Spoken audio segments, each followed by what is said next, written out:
Tom, did you take? Yeah, we're all set with attendance, Pete. Okay.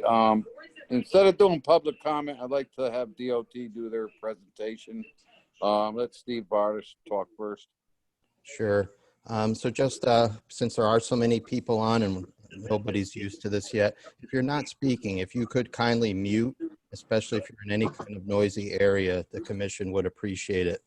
I'd like to lead off by thanking Mr. Samarajek for working with us on this agenda and his always good communication. I'd like to also say that we did receive at 5:02 tonight some answers to questions that were sent separately by both me and Dr. Pinto. We will continue to go over those tonight, but without objection, I'd like to enter those into the record.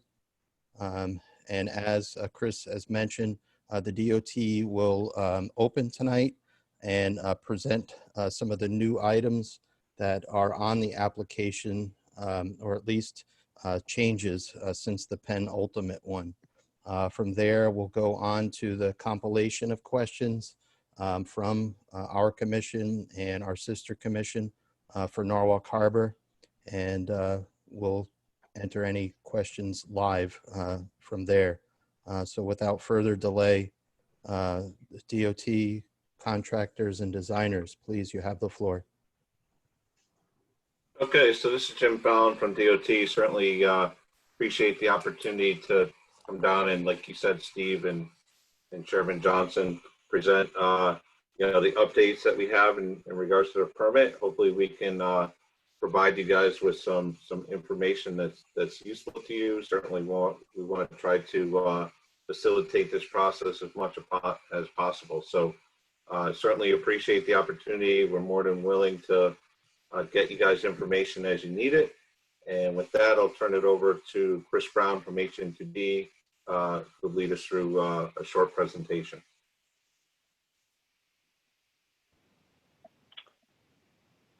All right. Good evening, everyone. It's good to virtually see many of you. It's been a while. Get this going here. Hopefully everybody can see my screen. We can. Great. Yeah, like Jim said, we wanted to get together and provide an update on some of the design and constructability refinements that we have been implementing into the walk bridge replacement designs and the permit applications. We want to go over and highlight some of those features today, give you an update kind of on where we are in the overall permitting and approval process, and focus in on those application traits that may be new to you. Maybe you've seen them in previous settings, but want to go over the merits of those changes that are being introduced, and then go over those questions, those responses Steve had gotten sent back to you earlier this afternoon. So overall, most of you, I'm sure, are still familiar with the proposed plan to reconstruct the existing swing span with the twin set of 240-foot vertical lift spans. You know, and throughout the design development and through our stakeholder coordination, all of the coordination that we've done with your organization and others over the last year and a half in particular, you know, we've really focused on optimization, and that can take on a lot of different meanings. You know, for this project in particular, what we've been looking to do is to optimize our construction schedule, you know, limit the amount of time that we're going to be building the bridge replacement and being in both the waterway and on land. In doing so, we want to optimize our ability to understand and mitigate the construction risks. We want to keep the rail traffic moving. We want to limit waterway traffic impacts, and we want to be cognizant, and we have been, to the environmental impacts. We want to limit our in-water work in particular. And this last one is really just more of a navigation trait as it relates to just how the overall configuration of the structure plays in with the overall use of the waterway and alignment with the Stroffolino Bridge. So as we go through the updates to the permit applications, just one thing to keep in mind is that in our development of the application, what we kind of focused on was an attempt to demonstrate through the construction activities that describe the nature of the work, essentially the worst case scenario, if you will, as it relates to those impacts to the resource areas. And what we're wanting to demonstrate are the construction means and methods that would be implemented to complete the reconstruction under that worst case scenario. Now, as our refinement continues and our consultation with you and others continues, there may be some future and additional project changes, but the plan is that what you see in the application is that worst case scenario. Some things may fall out. In all likelihood, many of the features that you see will get implemented as shown, but keep in mind that we are showing that worst case scenario. We'll highlight a couple of those here as we go through. Where we are currently with our approval, so the environmental work, both from the NEPA side and the permitting side, has been ongoing for some time now. And a lot of this information that we have already in hand feeds into the actual approvals for the permits themselves. So coordination with NOAA and NIMS and U.S. Fish and Wildlife and Connecticut Deep, all of that work underway and being completed really kind of speaks to all of our coordination that we've done, understanding of everybody's concerns, and how we're addressing all of the impacts as part of the permit filing process and the subsequent approvals. So we have made 2 permit application submissions, one to DEEP on the structures dredge and fill application back in June, and then more recently we've submitted the Army Corps of Engineers Section 404 permit application. Following up on that, then, you can see the timeline, the anticipated timeline for the remaining permit filings for flood management certification, the remaining Army Corps permit, Coast Guard bridge permit, construction stormwater general permit, and then the general permit for contaminated soil and sediment management, all coming in over the next month, and then later into the fall for the remaining permits. So that's where we are with the actual application filings. Now, the DEEP permit itself is a pretty robust package. Not going to go through the listing here in its entirety of everything that's included, but we're going to today kind of focus on the permit plates themselves that really describe some of the project changes and the construction methodologies that would be implemented in order to incorporate those new project features into the Walk Bridge reconstruction. So at the heart of this project, which is very complex, both from a design perspective and a construction perspective, as well as understanding everybody's concerns and being able to mitigate those as best we can, is how the project gets constructed. And we've been working to develop that step-by-step means by which the project gets constructed, a construction sequence, if you will, that gets us from the starting point to the end point where we have the 2 new vertical lift spans operational. And in the permit applications, we've kind of broken down that construction sequence into a listing of what we call construction activities. So those construction activities themselves detail specific operations that will be ongoing within the resource areas and identify the impacts and the means and methods that will be used to complete each of those construction activities. The way that the project gets staged is that there may be periods of time where there are multiple construction activities happening simultaneously. And when I say multiple, probably no more than two. But there is a possibility that there can be work ongoing on more than one construction activity at a time. But from a permit application perspective, we broke it down further, and we're only wanting to focus on that discrete activity. So we had 18, and we introduced one, number 19, the Manresa Island Staging and Storage Yard. Overall, the construction activities that we've reviewed with you in the past are consistent. So there's no real change to those construction activities. The highlighted ones that you see here are the ones that we want to get into tonight, as they demonstrate some project change, project refinement, and describe what those new construction activities represent. So we're not planning to walk through all of the construction activities. We have them all if we want to go to one in particular after we get through this exercise, but we're going to focus on these four here to start off with, okay?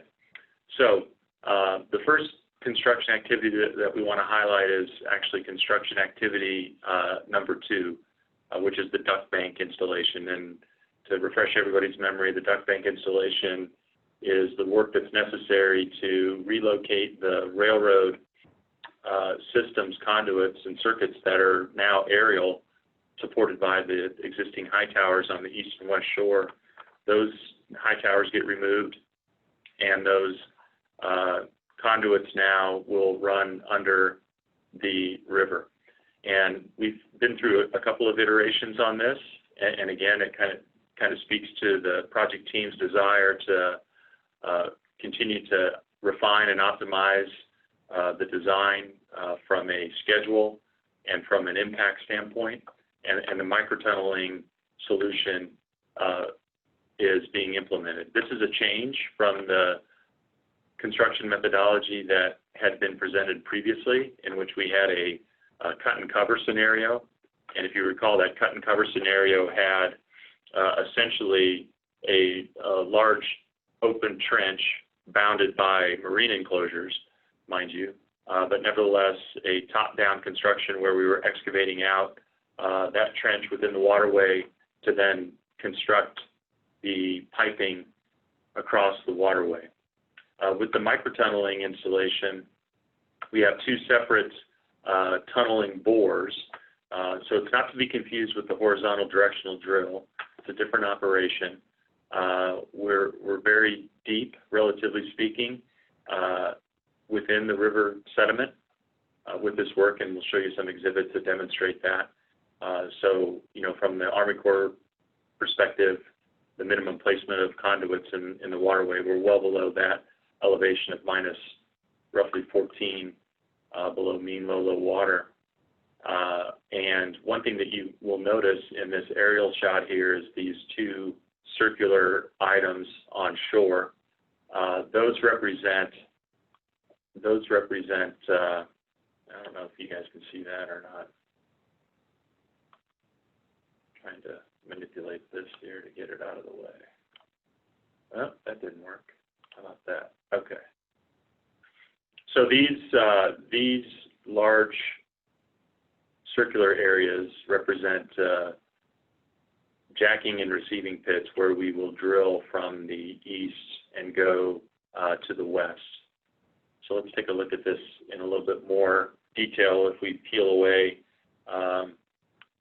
some of the surface detail and look beneath the surface. So we have these large chambers constructed above the CJL, and we're down at about elevation minus 40 with the microtunneling operation.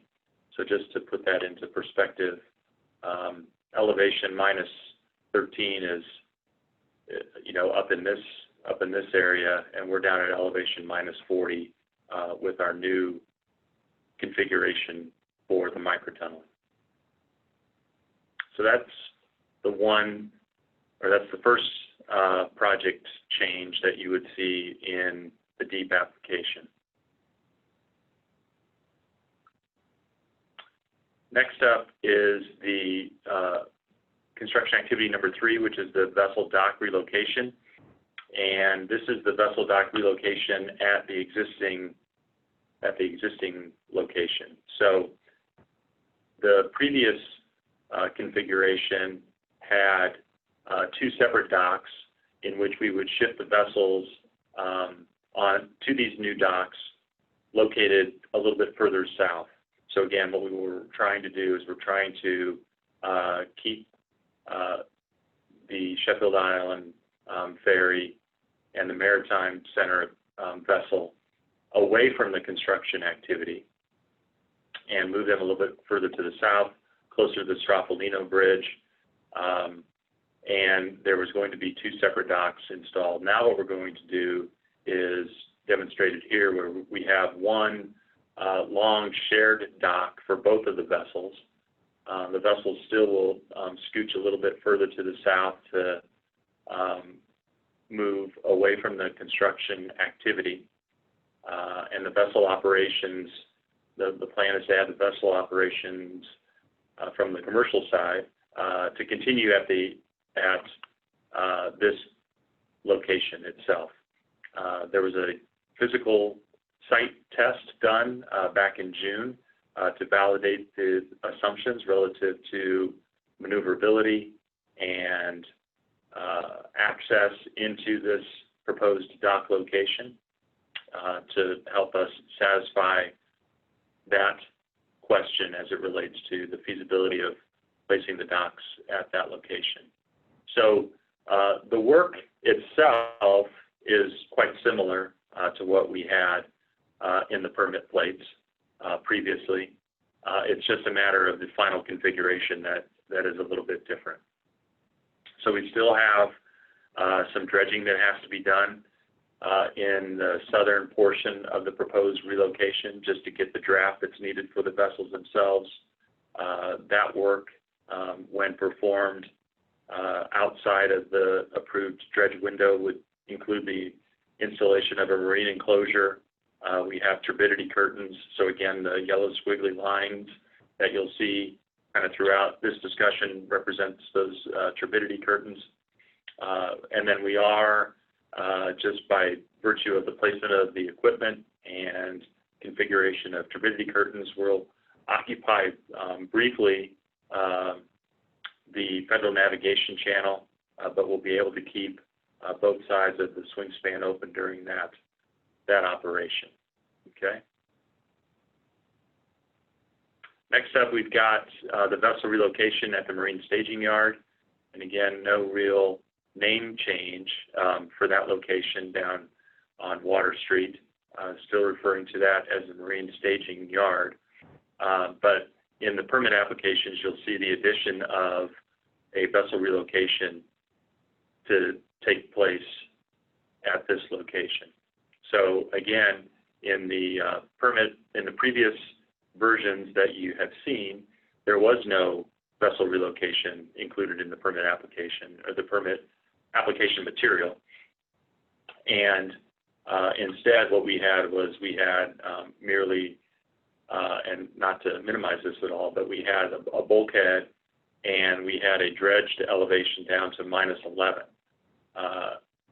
So in the current scheme, we also have, like we do on the northern location for vessels, a single shared dock where the vessels can be placed. We also have an installation of a bulkhead and removal of the existing timber bulkhead out in front of that. But we're only dredging down to elevation -8. And that's again by virtue of the need for additional draft in this area for the vessels themselves. So we're improving the dredging limits in this area and having this location as a temporary location where the vessels can be located outside of operating hours if needed. Again, permitting the worst case scenario by showing the bulkhead, not necessarily indicative of incorporation of the bulkhead, but we wanted to have that in the permit application itself to, again, indicate the worst case scenario for impacts. And then we're still going to be removing the older timber piling bulkhead that is channel side of a new bulkhead.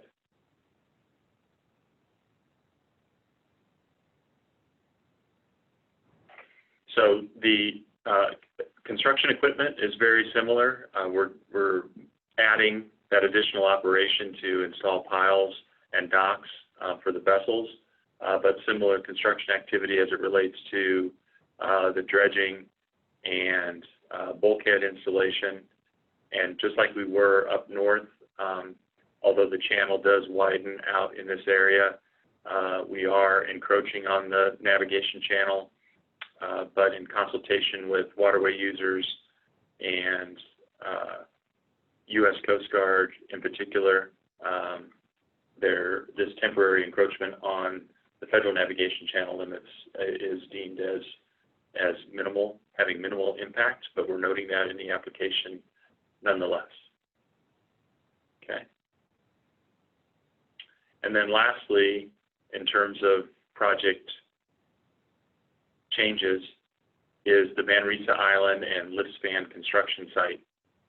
So I believe everybody is familiar with Manresa Island, but just to orient everybody, where we have Walk Bridge, and then about 3 miles away, we've got Manresa Island.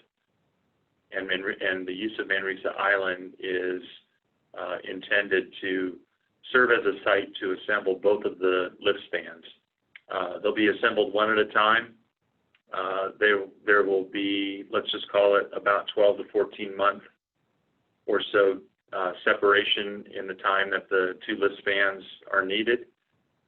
So there'll be an operation to assemble one of the lift spans, get it installed, and then follow that up with a second assembly of the north lift span at this location, and then have it float upstream to be installed. So all of the assembly of the lift span will be by marine-based construction with the barge placed in the slip area here. We're roughly 300 feet away from the navigation channel, so the only time it will be in that navigation channel for this operation is to actually deliver the spans to the Walk Bridge site itself. Okay, so that comprises all of the project changes as it relates to the construction activities defining the work necessary for the Walk Bridge replacements. Any questions before we go on? Yes, I have a question. Okay. You're going to be doing the ductwork, putting ductwork across the river, and you have to have the towers disassembled. Have you heard anything from Eversource? Because you're giving them a date when it's got to be done, because we haven't heard from them at all. Right. So, as you know, Eversource is a stakeholder on the project. They have their own project. We have coordinated with Eversource. We have developed a construction schedule as it relates to identifying critical path activities that need to be completed to continue the advancement of the Walk Bridge construction, and they're aware of those dates. But I think at this time, we aren't in a position to really comment on kind of where they are in their process. We coordinate at a design level with them to ensure details, because they eventually, even though they're coming down from the high towers, they then return back to the New Haven main line, and so we have to interface with them in that regard. But as it relates to their work, to complete their bypass. I don't believe we're in a position to be able to comment on where they are with that. Chris, Well, is it possible? Go ahead, Pete. I just want to know if there's a date for them to get off your lines over there, your tower lines, because it seems like that's one of the first things you're going to be doing is taking down the towers. Yeah, so this is Jim Fallon. You know, we have a schedule within our project, and probably one of the maybe Rich Bertoli can help me out here, but there is some time from the time that we start before we need Eversource off of those lines. So, you know, we're probably a year and a half. I think it's somewhere in that neighborhood before we, you know, really need them relocated off of those lines. You know, and you know, from our perspective, we're as far as we know, they're still going with their, you know, previous plans in terms of the relocation goes. But, you know, we're not totally in tune with the details of their project and, you know, the specifics of it. Well, So I would suggest, you know, either coordinate through the city to get to Eversource and ask them, you know, what, you know, if you want more specifics. we've been trying, but and then the other thing is you're going to build one of those stations at Manresa and then put that on the barge, then build another one. Can't build them both at the same time. Right. Well, there a couple things. First off, they're not needed at the same time, and there's you know, the need to really focus on the assembly of one span at a time, just as it relates to facilitating the overall construction sequence, and that way, you know, the overall length of time that Manresa would see the assembly work take place would be the same. It's spread out a little bit, so it's a kind of a continuous operation and not a simultaneous operation, if you will. Right, but when you put this one in, then that bridge won't raise up because you have to have. No, it will. Sections. It will raise. Yeah, no, yeah, it will. So so the way that we build the overall bridge is we build it in halves. So if you think of it in 2-track pairs, there's 2 tracks on the north, 2 tracks on the south, and we rebuild the bridge on the south half first. And so initially, that south new lift span will be assembled and floated into position and be made operational. And Okay. it gets made operational both from an ability to raise and lower, as well as to carry train traffic. Then, All right. and then the second or the north lift span assembly takes place while the north half of the project gets reconstructed. And then that span gets floated in. Okay. Thanks. Yep. So are there any Anyone other? else? Yeah. So are there any other? there's no need to have both spans there at the same time. So are there any other initial questions for Chris or any of the other panelists before we get into the list of questions that have been prepared? Okay. Hearing none, let's move into them. So on June 16th, there was a public meeting where the DOT presented. At that public meeting, the DOT said that they were going to accept public comments until July 3rd. What was the regulatory significance of that date, and under what authority was it established? And in fact, when was the actual application sent to DEEP? So this is Jim Fallon. So Steve, I think you asked that question, right, as part of the meeting. Did you get a response to that question? We got a response, Jim, I think to like one of our questions, and the rest were like truncated by the system, but we ended up going to the website and submitting all of them. Oh, okay. All right.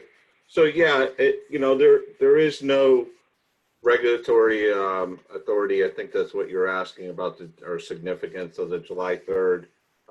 Actually, the requirement for the meeting, there wasn't even a requirement for the meeting, but obviously considering the significance of what we were proposing and whatnot, we wanted to make sure that people were informed and things like that. So, basically the July 3rd was a couple of weeks after we had the meeting. We thought that was sufficient time for people to provide their questions and for us to get responses back to them.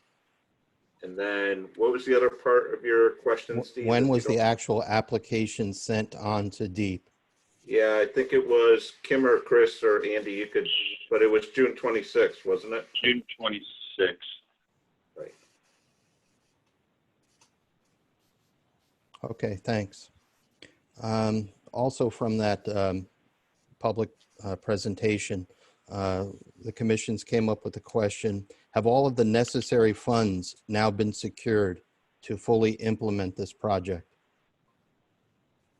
Yeah, so, currently the way that it works is we program our funds, in advance and looking at the construction start and what the duration of construction is and things like that. So the funds for the program are currently, programmed against future funds that we're projecting, or available funds both on the federal and state side. But, until we go to construction, we know the actual start and we know what the cash flow is going to be on the project, then, we'll adjust accordingly and make sure funds are in place on a yearly basis.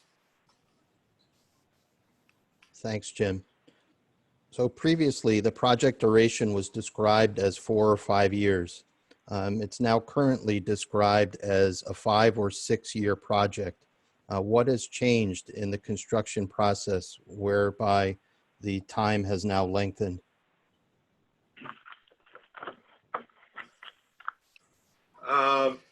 So this is Jim again. We're evaluating the duration of the project as we get more details. How these sequence of activities come into play. Some of the things that we talked about down at the marine staging yard, the relocation of the vessels, the micro tunneling, sort of the relationship between the different activities, and probably also significantly track outages and the amount of time that it's going to take to work, considering the windows that we're given on the track side. That continuously gets refined. We're continuing to do that.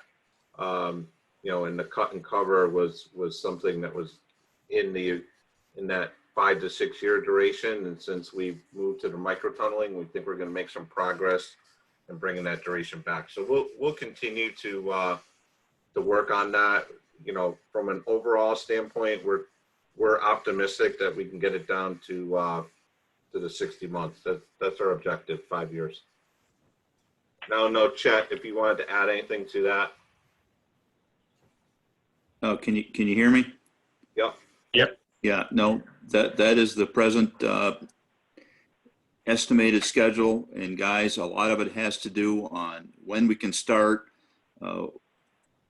hitting these critical winter windows for dredging is important to the project. If we lose the first winter, that does not help us. And everything's in flux. You mentioned Eversource. Eversource has to hit their windows to finish their work in 2023. A lot of moving targets, but everyone is working to minimize the duration of the project. Chet, would you say the 60-month target starts with the removal of the CP243 temporary comms cable this winter? No. The work that we're doing at CP243, Steve, this winter we're actually installing submarine cables in interduct so that the new system at CP 243, the new interlocking, can physically, when I say physically, electrically talk to the existing system. We don't have the ability to put that on the existing wires that are in place. It's a fiber network. So the work that we're doing this winter is to hook up the new interlocking into the system.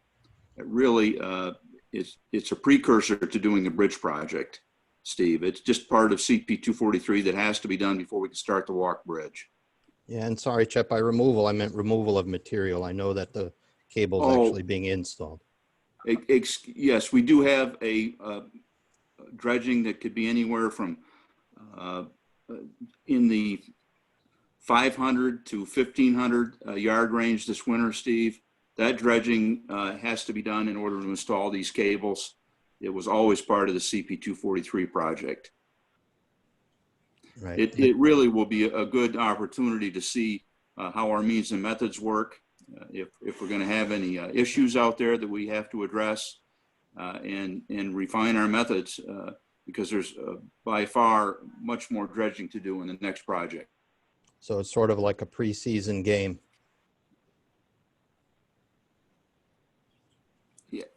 Yeah, good analogy. And Steve, you know, we did this last winter at the Saugatuck project. I don't believe we had any issues up there. And things worked out remarkably well. We're anticipating that the same thing's going to happen at Norwalk this week.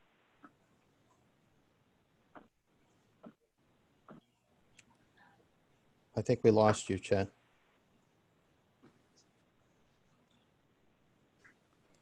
I'm sorry, can you hear me now? Yes, sir. Yeah, no, I would anticipate that we will have as good a success at Norwalk this season as we did at Saugatuck last season, Steve. And certainly welcome observation, and we'll work with you folks, and we're just going to get this thing done and work to make sure that when we start the bigger dredging project, that any issues we need to work on, we'll work on them. Thanks, Chet. So the next question is sort of a conservation and development type question. Why is it necessary or practical to build the 240-foot vertical lift span when the city's vision for upstream development is encouraging multifamily residential development on the waterfront with public amenities? And it is generally recognized by land use planners and developers here that there's no reasonable anticipation of new marine commercial development that would require such a substantial lift bridge. Are the stakeholders making an argument that the new bridge will actually encourage new marine commercial development? So just to clarify, Steve, are these questions from the commission or are these from the public? So these are from both commissions, both Harbor and Shellfish. Okay. Because I was under the impression that you guys had provided questions in advance. Right, then these were part of them. These were submitted as early as the 16th of June, the same night as the public meeting. Okay. So, you know, in terms of, we've gone through this pretty extensively in terms of the alternative. That's been vetted, that's been discussed with the public. We talked about the various alternatives.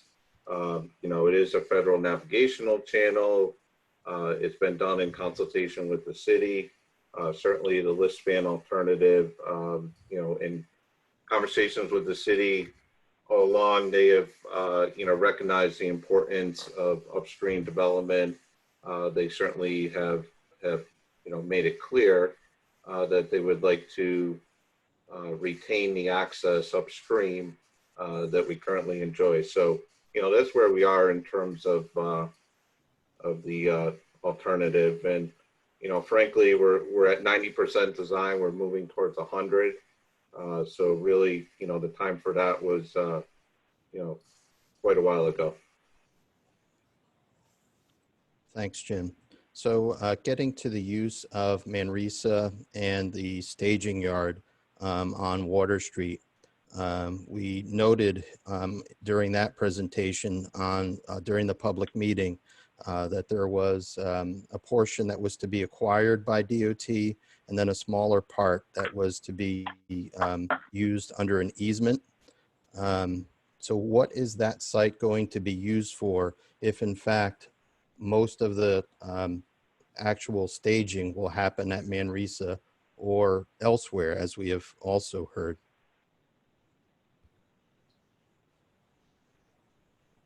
Yeah, so, Chris or Chad, I don't know if you want to talk about, we're talking about the marine staging yard, right? Is that where we won't, I don't have a rights of way person with me, so as far as acquiring versus, easement, but I think that, Chris or Chad can probably talk about the use of the marine staging yard. Yes, So- thanks, ahead. thanks, Jim. The intent in assuming that we get Manresa or the spans are erected off-site somewhere else, we still have a need. This is a large project. We have a lot of materials, and the former coastal marine property will only hold so much. We have a little bit of real estate near the treatment plant, but this is a big job. There's a lot of material, and the properties on Water Street would be used for basically activities that are a little bit smaller in scale. We don't need the big cranes, storage of materials, formwork, some light pre-assembly,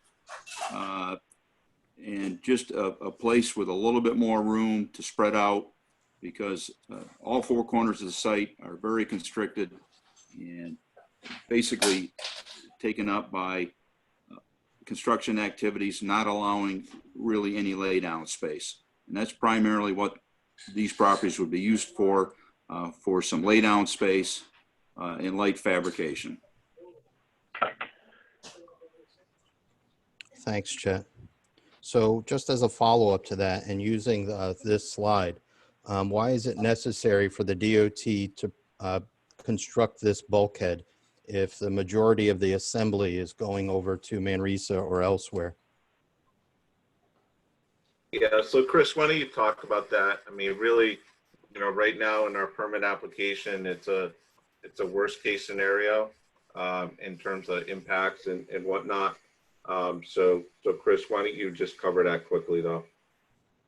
Right. Yeah, and I think you nailed it, Jim. It's really there as part of that desire to demonstrate the worst case scenario from an impact calculation standpoint as part of the permit application. So the bulkhead we had in previous versions, as it relates to having that waterfront access for, say, larger construction activities to take place, marine-based construction and everything. With the plan to utilize Manresa for, say, the lift span assembly, that need gets diminished under the current strategy. But nevertheless, we kept the bulkhead in the permit application as a means, again, to have that included in the application for the sole purpose of calculating the impacts generated by its construction. Whether it gets incorporated into the project ultimately remains part of our ongoing project refinement efforts. But again, just from the approvals process, wanted to have it included.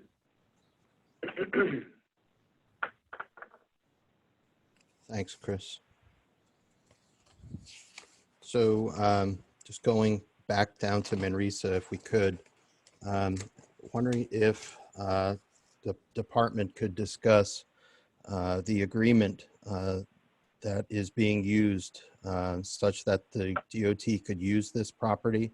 Is it a lease between the DOT and NRG, or is this between the contractor and NRG as was initially suggested?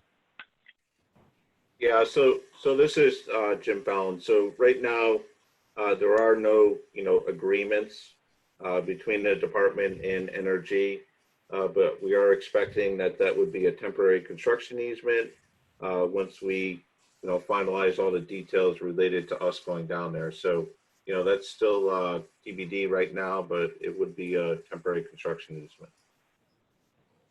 Thanks, Jim. Chet, I wonder if you could just briefly discuss what you mentioned at the Harbor Management Commission meeting with respect to sites other than Manresa for this work. Yeah, so hey, Steve, I want to just start this off a little bit. So, we are evaluating the full range of options in terms of where we could, do the work. I think we've talked previously that, it was proposed to happen down at the Marine Staging Yard. We, obviously think, and we got some comments from, I think even from the commissions, that perhaps, Manresa might be a better place to be doing it. We certainly think that the existing infrastructure is there, gets us out of the navigational channel, things like that. Obviously, there's some concerns as it relates to traffic, environmental, noise. So we are, evaluating that a little bit further. We have previously looked at alternative sites. So we are taking another look at that. But just from a general standpoint, certainly we hope to execute a contract with the JV and to move forward with the project, but we need to get to a good spot and come to an agreement in order to do so. So from an overall project execution standpoint, some of those alternative sites may be available or desirable for the JV, but may not be for another contractor if we had to go down that route. So there's a lot that goes into, where we end up and what we think is the best place for the project. So Chuck can add to that if he would like. Yeah, the only thing I would like to add is originally we thought we were going to use the facilities on North Water Street.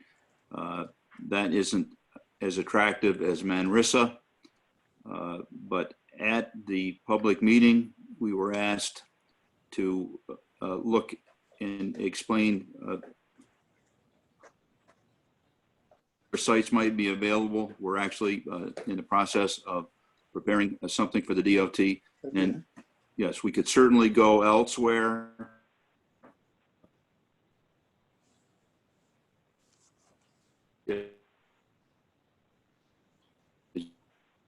New Haven in an existing tank farm. So we're very comfortable with working in an active tank farm to do this. It's a great place for us to berth our barges, and not just the barges with a lift span, other barges.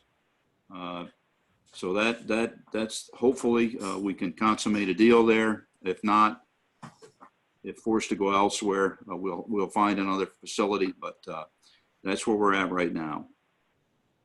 Thanks, Jim. And thanks, Jim.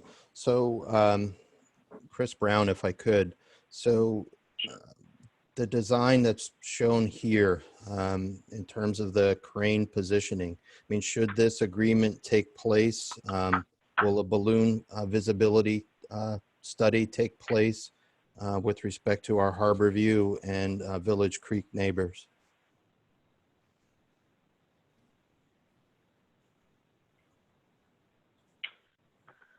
You mean from a view shed perspective? Yes, sir. Right. Sarah, do we include that as part of our reevaluation? I don't know if you can chime in on that. Sarah Walker is our lead environmentalist on this.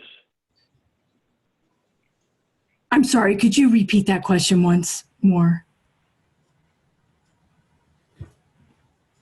Question from me? Sure. So Yeah. just given the slide that is up right now, it shows one crane there in the former Manresa barge pen. assembling one of the trestles.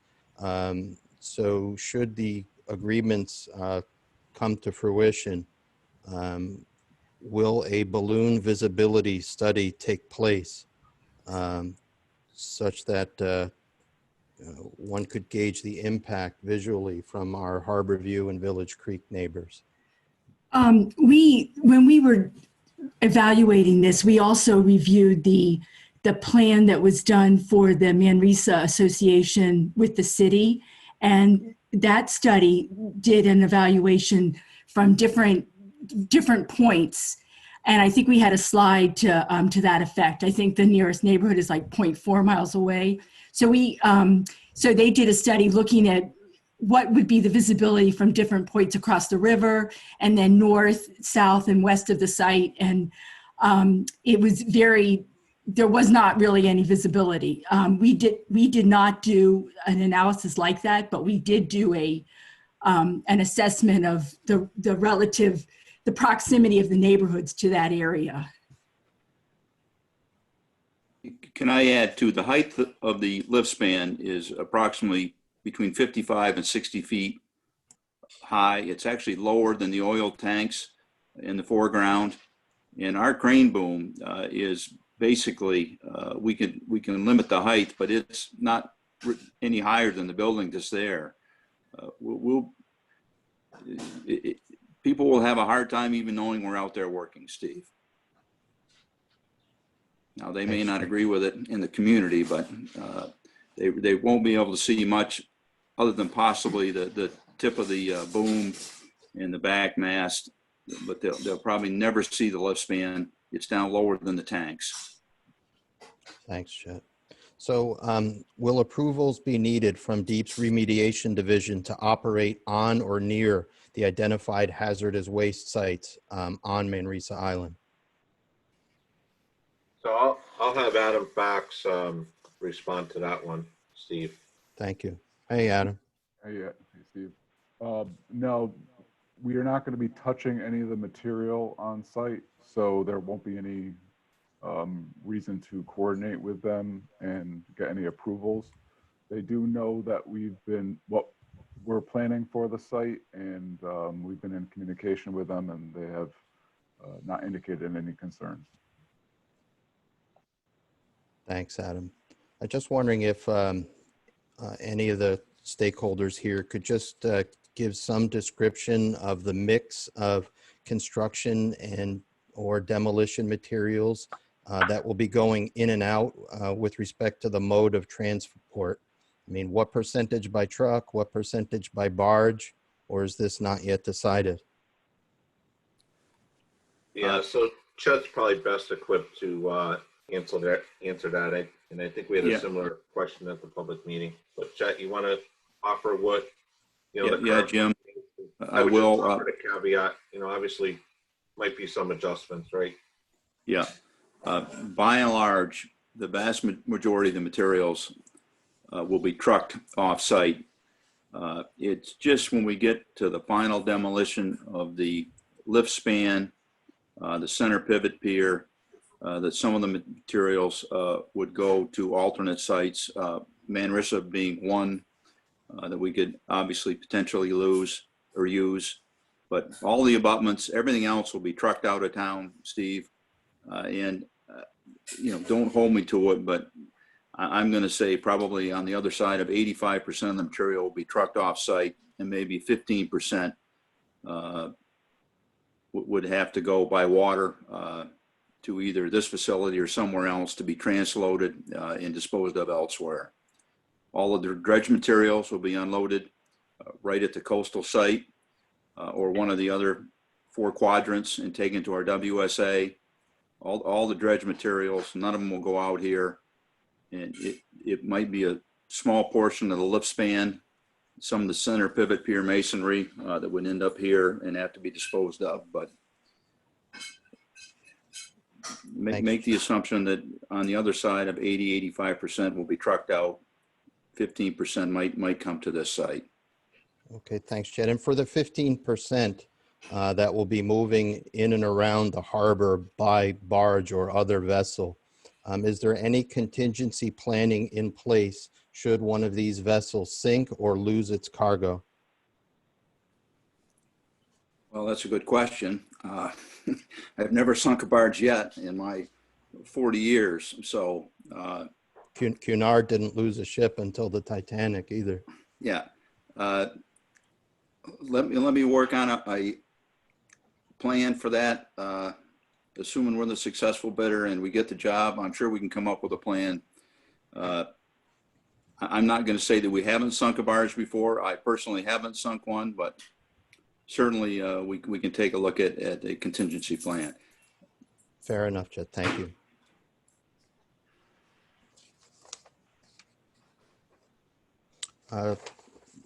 One more question related to both sites, essentially.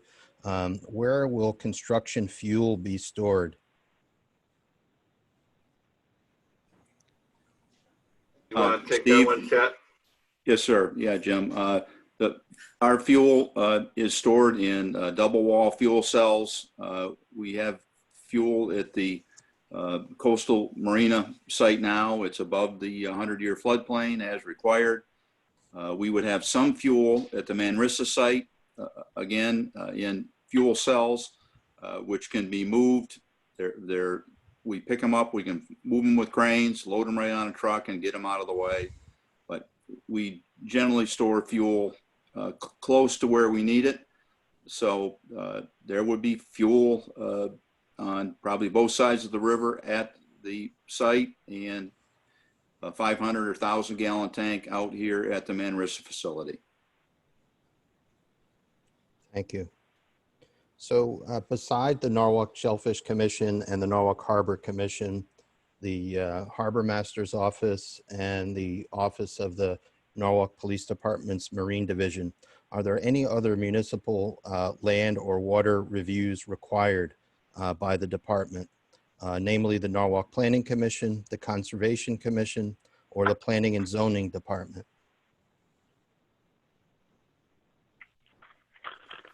So Kim, maybe you can chime in here, but I don't believe there are any other local consultations because it's a state action. So, you know, maybe Kim, you can expand on that a little bit if you want to. Sure, Jim, thank you. Hoping everybody can hear me okay. My connection is not the best, but that's correct. As a state action, using state and federal funds, and as a state agency, our permits are with the state and federal agencies. Some of those do require notices to some of those local commissions, but we do not directly seek permission from the local agencies. Thank you. So Chris Brown, you mentioned NEPA. I was wondering if you could talk about the Nepa reevaluation and what it consists of, and if there is a provision within that for public review and comment. Sure. Kim, maybe you could stay online and provide some additional commentary on the reevaluation.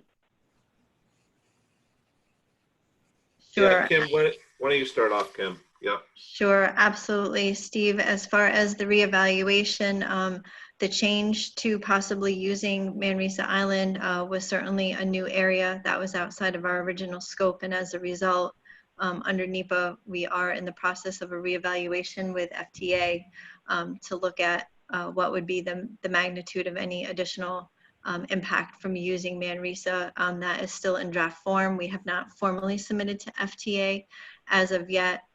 Part of that is that we wanted to, in fact, get some feedback back from the community, and that was actually why we held the public informational meeting last month. So actually, I think it might have been 2 months ago now. And so that was not required by FTA, but that was done just as part of our policy to remain in contact with the community. Thanks. And when might you expect that draft to be completed? I would say, you know, by the end of this month, we would probably be formally submitting that.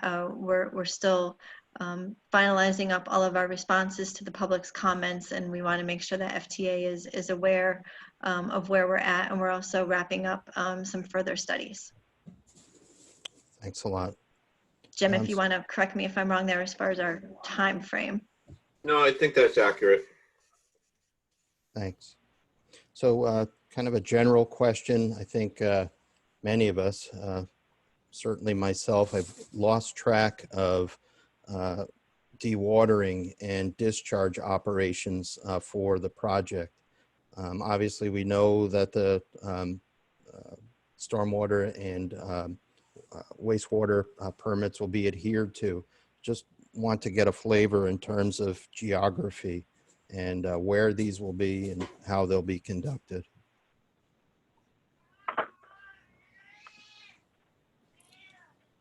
Okay, so Jim, this is Jim. I'm actually not sure who's best equipped to answer that. Is that Chris? Do you want to start off with that? Probably Chris or Adam.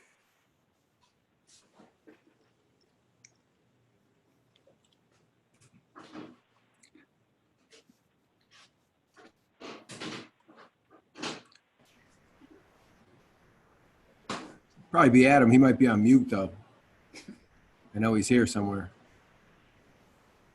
The dewatering. I think we hear you talking only maybe every 20th word or so, Adam. Sorry about that. It's okay. I got an echo on my end. So the dewatering activities and the discharge will be really at the point of where we're removing sediment and dewatering it. It'll be at the barge, and so really we'll be at that coastal site or around the bridge.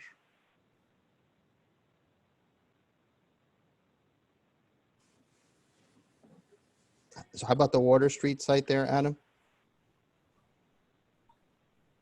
Again, it'll be right where the operations for sediment removal are. So we'll be dewatering. Thanks. And will any dredging be required at the Manresa site? Not to my knowledge. No, there's no anticipated that's dredging. correct. Yeah, no dredging is required there. We do have the central groundwater treatment facility. If you folks may have noticed it, we have 7 frac tanks set up, total of 140,000 gallons of storage. We're able to discharge currently 24,000 gallons per day. We're hoping to up that actually for the Walk Bridge, but currently CP 243. And any water that needs to be treated goes to that facility. It's actually in use right now. The work that we're doing on North Water Street requires us to dewater. We're taking up to 50,000 gallons a day. It runs through our filtration system and then discharged into the sewer treatment plant.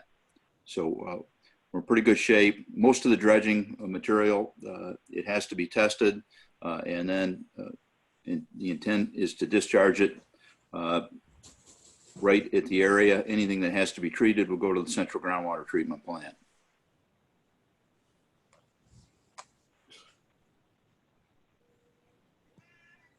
Thanks, Chet. So Chris Brown presented at the beginning of the discussion tonight a list of quite a few regulatory submissions, and several of them, as we think, would require public input as far as they're concerned. And we're just wondering if the overall scheduling has taken into account scheduling these public meetings, these public hearings, especially given the pandemic conditions. Yeah, so Kim or Chris, do you guys want to talk about public notice comment in terms of the submittals?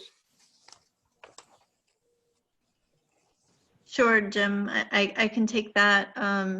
I think most folks here are aware that the Connecticut DEP Structures, Dredging and Fill and Tidal Wetlands application requires a public notice period at the end, and that would be when DEP makes their tentative notice of determination There will be a 40-day public comment period that would go out as a legal notice from DEP during that time. And our schedules certainly account for those public notice periods. So the answer is yes, then it does take it into account. Mhm. Thank you. So that ends the early questions that we had. And if I may indulge the department designer and contractor, the following questions are sort of a reiteration of those that were covered at Harbor Management and a reiteration of those that were presented to us in writing by Mr. Hannafin tonight. But I would like to ask, first state that the Harbor Management Commission and the Shellfish Commission have been working with environmental scientists to analyze the turbidity data from the instruments, 3 of them that were in place. And we'd like to ask you about what analysis has been done by the department and if in fact these data were available, especially for the months where the dredging will be permitted.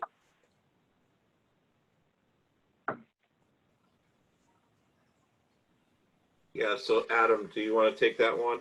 Or who's best equipped to answer to that? Sure, I'll take it. As in our responses that you guys received around 5 o'clock today, we state that the data has been sent to you guys. We have, especially for those 2 months of December and January of 19 and 20, we have been looking at the data. We're not done with our analysis. So we've been mostly comparing it to the walk bridge openings to look at vessel traffic as it moves through the to the bridge, and we are seeing some not correlations, but turbidity increases when the bridge is being opened. Thanks, Adam. We've talked about this in some detail in the past, but just want to catch the current status of how exceedances will be responded to, and essentially what will be the process. Sure, the process has not changed from our previous presentations to the commission. When there is an exceedance of the specified levels, there'll be an inspection by a dedicated environmental inspector to look and to see if we can identify the source. If we can, we will adjust the construction activities if we were identify that that's the turbidity causing activity. We'll document the adjustment, report it back during our weekly construction meetings to make sure that we're changing practices moving forward. And we'll be reporting that data back to the Shellfish and Harbor Management Commission on a monthly basis. And as we mentioned before, if there is any fish kill that we identify, the commission will be notified immediately. So what essentially would be in that report, Adam, that we'd get monthly? It would be basically a what was the observation our environmental inspector saw, what the follow-up actions and corrective actions were taken, and what any adjustment to construction activities occurred. Basically, an incident report system. Okay. So given that the instruments have been removed, is it the plan to essentially put the same instruments back in the same place, or different instruments, different places? How's that going to work? In the contract, the contractor is going to be responsible for providing, the comparable equipment than we had out there during the baseline study. So we put together their performance specification that documents the type of equipment that would be acceptable to the department, which is comparable to what we had out there. And it will be located both upstream and downstream of the activity so that we can tie the baseline or background to the upstream side based upon the tide movements. And we'll have a downstream from the activity monitor to determine if there's any increases in turbidity levels. That will then trigger the incident management and investigation procedure. Thanks, Adam. So for all the locations where dredging is planned, has there been a turbidity grain size analysis performed for these? And if so, are these data available? Our consultant would be interested in it. Sure, we have not done a grain size analysis.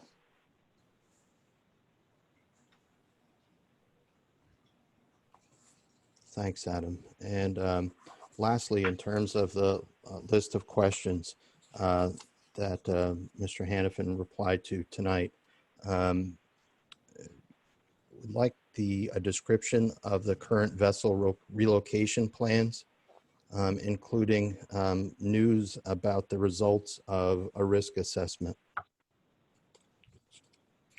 Yeah, so this is Jim Fallon. I think we responded back to you guys. Certainly, we did that test probably a month ago, 4 or 6 weeks ago. So that was helpful and beneficial. And I think it helped everyone to sort of understand the implications and what was going on out there. Right now, we're compiling that info and probably that risk assessment. We expect to have a draft probably later this month. Okay, thanks, Jim. And that's something that would be available to both commissions? Sure. Great, thanks. So in September.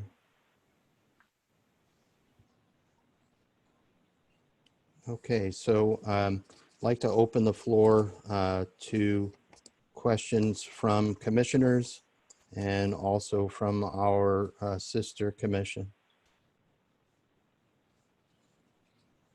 And also the Mayor's Water Quality Committee Chair, please.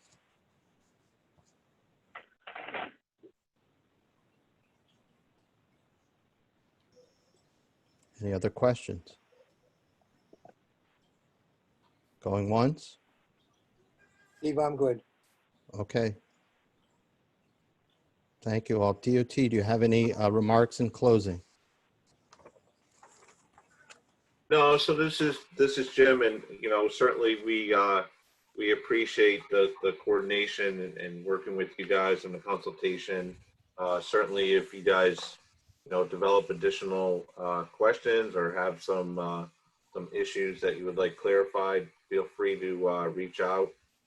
We'd be more than happy to get some info out to you guys. Like we talked about, this will be a ongoing process as we continue to develop the design or complete the design, and also as we proceed to construction. It's going to be a real team effort between us and the commissions and the stakeholders and representatives of the city as well as the contractor. And we think we're well positioned to have a successful project, and we look forward to continuing to work with you guys. Thanks, Jim. Thanks for the good attendance tonight, everyone. Thank you for everyone's input Steve. and answering our questions. Dr. Pinto, please. Yes, I'm sorry, Steve. It just all of a sudden something hit me with regard to a question I wanted to bring up earlier. But what would trigger, let's go back to the bulkhead issue. What would trigger the actually response of the building of the bulkhead, the need for doing that? Is there a time frame for that, or is that going to be built before, or just whenever is needed? How's that going to be planned out? So this is Jim Fallon. Can you just clarify your question in terms of? You mentioned that you're going to need a bulkhead at the South Water Street, the South Water Street staging area, or the potential is. What would trigger the need to build that bulkhead? In other words, that's sort of a temporary staging area, but you don't know whether you're going to need that or not, but it's a contingency plan. but what would trigger the need to actually build a bulkhead in that area? Yeah, so I think if we end up, I mean, we've shown that bulkhead before, and it was when we're gonna, have to do some water-based construction and have the lift span there. So primarily it would be if that ends up being, the spot that's still under consideration, if that ends up being the spot where the lift span gets constructed, then we would need a bulkhead. And Chris Brown, correct me if I'm wrong there, right? Nope, that's accurate, Jim. Yep. It's kind of it's almost like a placeholder, Dr. Pino. Okay. In other words, that bulkhead wouldn't be built just willy-nilly or just right up front until, for example, there's going to be need for something. Yeah, exactly. Because the construction of that bulkhead is fairly complex, and obviously the impacts are fairly significant. So no, we wouldn't build it if it's not required. All right, thank you. Any other questions? Well, thanks again, everyone. And with the chairman's discretion, I'd like to move on to the balance of our meeting tonight. Okay, we got, thanks guys for coming and showing us this. Pete, it's Tom from the Health Department. Could I ask Christian if he could please forward me the PowerPoint presentation for the minutes, purpose of the minutes? Yep, sure thing. If I can get your attendance list from you. Sure. Our usual exchange, right? Okay, sounds good. Thank you. Okay. Yep. All right. Okay, well, thanks everyone. Thank Thank you. you all. Thank you. Let's go to public comment. Any public comments? I'll tell you what, Steve, you did an outstanding job. And I just want to add that was outstanding, Stephen. Thank you, Commissioner. You did. Thank you. Thank you. Really well. No public comment, or that was it? I like the thing about the Titanic. That was good. Nice job, everybody. Nice job. Great job. If anyone from the public would like to speak, please raise your hand electronically now and I will unmute you. I don't see anyone.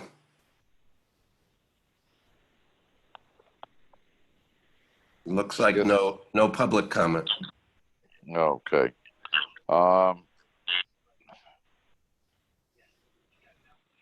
Committee reports? Don't we have to pass the minutes from last meeting? Oh yeah, I forgot that. Minutes from June July's meeting, was it? Yes. July. Accept the Make a mo- committee. Someone make a motion. I make a motion to accept the minutes that you sent to us and we actually looked at them. Do I hear a second? I'll second. Okay, all in favor? Aye. Aye. Okay, now, committee reports.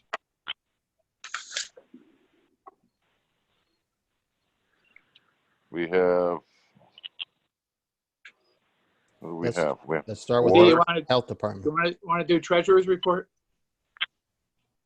Is Tom He is. on? He is. Yes.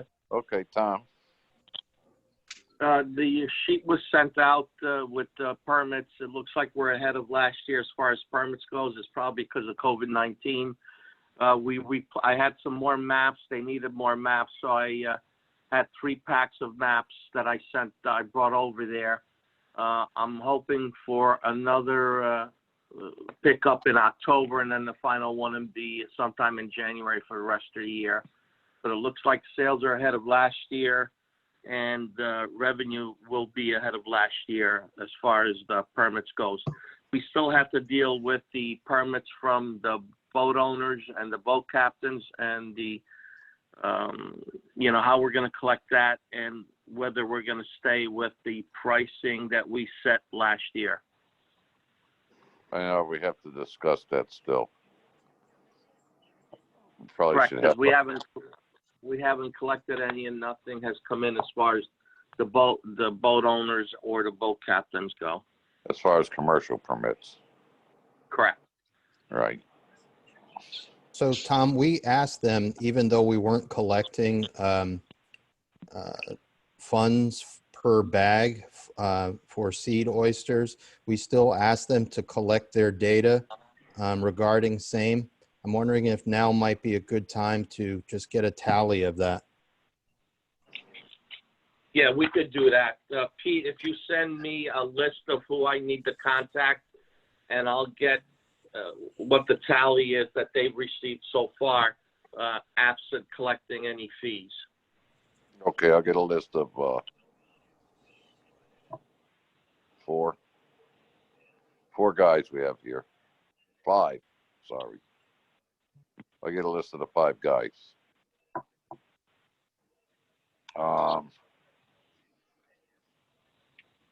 Okay, now let's go to committee reports now. Pete, I can add some numbers for the treasurer's report. Oh, what? Interest sorry.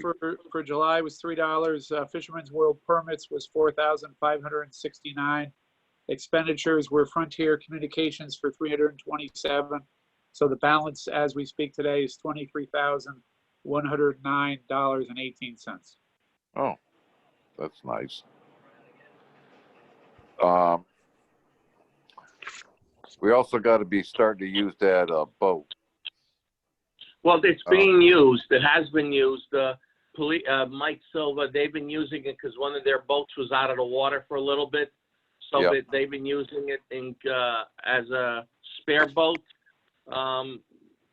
The question now comes, are we going to be able to park it there based on what we saw their plans are for over there? Because it looked like it encroached a little bit on where we keep the harbor master boat. They're saying we should be okay. Okay. That's what they're saying. If not, then they'll have to make us a spot. What else can they All right, do? we'll know as it gets closer then. Yeah, that's what's the problem is. You don't know. So, all right. Let's go to committee reports now.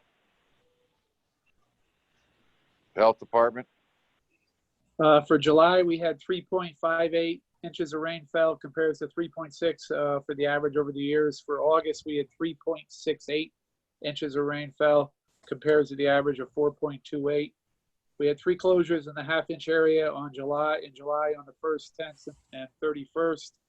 We also had 3 closures in the half-inch area for August on the 4th, 17th, and 19th. We had 1 closure in the 1-inch area on July 1st.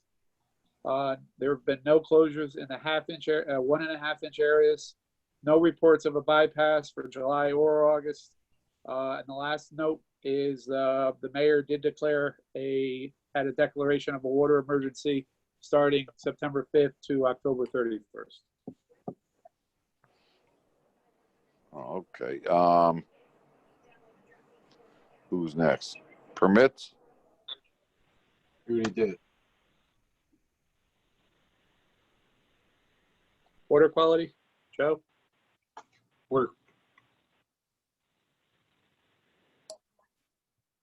Okay, we had several issues we dealt with. We did not meet last month. Can you hear me?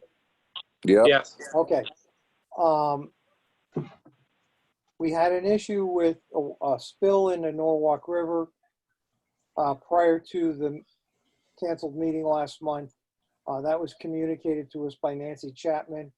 The Coast Guard got involved with that, as well as a lot of other people here in Norwalk. They could not find any possible cause of it. The only thing they could think of is that it was a discharge from a large vessel, and that's it. But it was reported by rowers in the rowing clubs because they were rowing through it, and they said it went all the way out to the mouth of the river. Louise Washer gave us an update on the raising of the Group's Dam on the Silvermine River. This is apparently not going to hold more water, which would be nice because NOAA is anticipating longer droughts. However, it is meant to repair the damage since the dam is almost 100 years old. We've had dead menhaden in the Norwalk River, and Dick Harris reports that that's a product of water temperature being as high as it is. In some places, it's up above 80 degrees.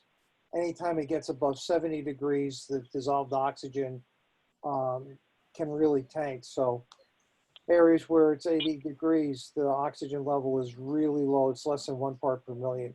So that will absolutely kill the menhaden. And that's it. And then, oh, one other thing is we reviewed a letter from Rick Reardon in regards to PCBs potentially in Oyster Shell Park. He had sent John Romano a copy of that, and he sent me a copy of it. And he said up to 21,000 gallons per day could be released from Oyster Shell Park. I sent a copy of that letter to the mayor. I sent a copy of the letter to Dick Roberts, the head of Parks and Rec. And I also contacted Kristen DeRosa-Bannock. Kristen said they have been testing for PCBs all along, and there's no indication of it being in the shellfish as well as in the water. So that was from an old letter that he had. And what we think, Jeff Stedman said that there's PCBs in the sediments that we might stir up with some of this construction. And Chris Malik forwarded a letter from the DEEP that I'll forward to the mayor, which basically said we may want to hire an outside contractor to double check on this. But as of right now, there are no PCBs, according to Kristen, in the oysters as well as in the water. It's good That's news. it. That's real good news. Mr. Chairman, John Pinto, Joe, Yes. may I ask Joe a question? Okay. Joe, on the presence of the PCBs, did they indicate the origin? Was it actually from the Shellfish Park? Or No. All right. Nothing buried down there, or is it coming from those buried tanks that were on? I'll forward you the letters. There's no indication of where it's coming from, and where he got the 21,000 gallons, I don't know. But he was at one time working for DEEP. At that time, it was DEP. Right. And he was doing consulting work in this area. So I don't know where that number came from. When you read all the information, he sends me a lot of stuff, and I choose intentionally to listen because a lot of it's relevant, but not to the water. And I chose this one to react to because it involves the water and it involves an ongoing project that we have coming up. It's an excessive amount of PCBs, Joe. I mean, that an excessive amount of PCB.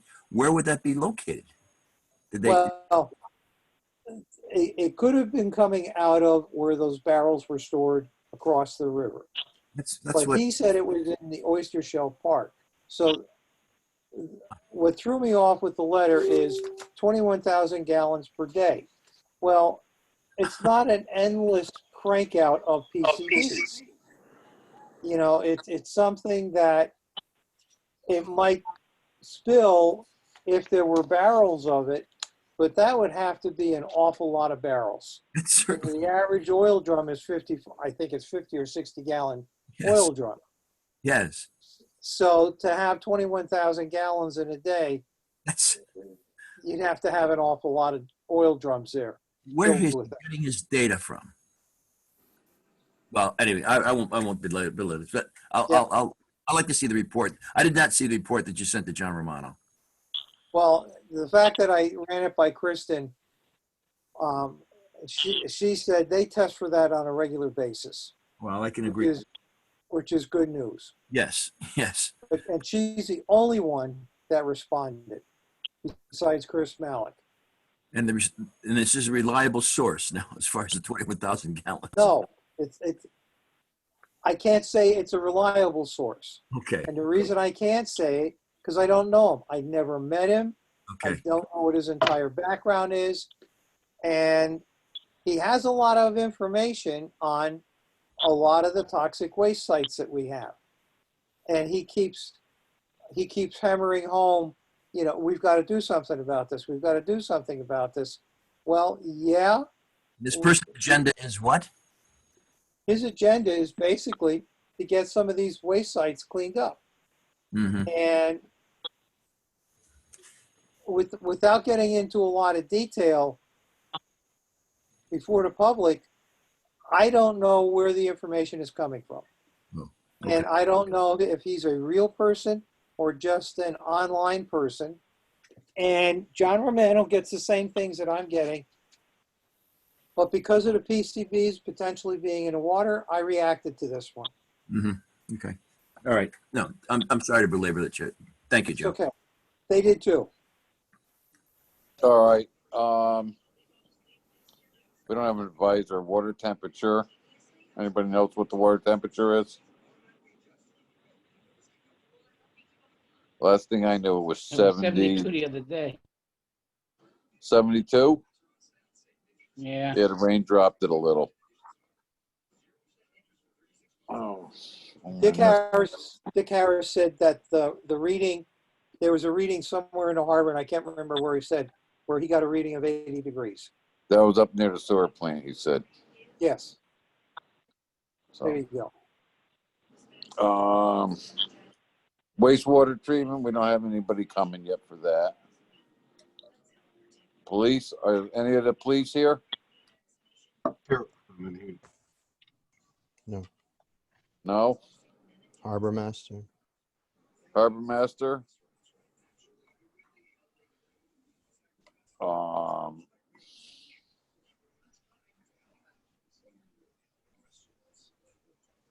No Harbor Master. Who else? Oh.